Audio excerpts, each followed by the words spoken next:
dein Papi hat Klavier gespielt. Nicht besonders gut, aber auch nicht besonders schlecht.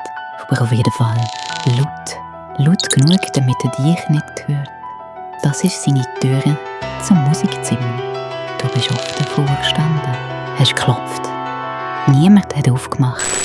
Er hat zwar geantwortet, aber nie mit Wort, sondern mit Tasten. Läuten hat bedeutet Gang weg. Du hast es verstanden. Deine Mutter hat alles wollen.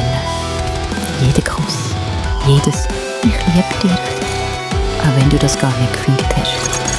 Auch wenn du sie gehasst hast. Dein Vater dagegen, der hat gar nichts von dir wollen.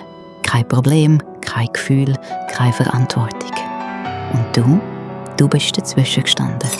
Zu viel Nähe von Mami und zu viel Distanz vom Papi. Ist das okay? Will sie das wirklich? Oder zwingst du sie gerade? Wie sie dich gezwungen hat.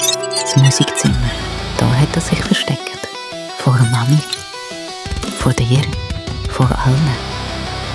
Und weißt du, was das Schlimmste war? Nicht, dass er nicht da war, sondern dass er da war. Im gleichen Haus. Mit euch allen. Manchmal sogar im gleichen Zimmer. Er hat gewählt, nichts zu sehen, nicht anzuschauen. Umso schlimmer es geworden ist, umso lauter hat er gespielt. Lauter, die Welt geht unter. Lauter, mach lauter. Bis man nichts mehr hört. Du denkst, du bist anders. Du denkst, du hast das überlebt. Aber schau dich an.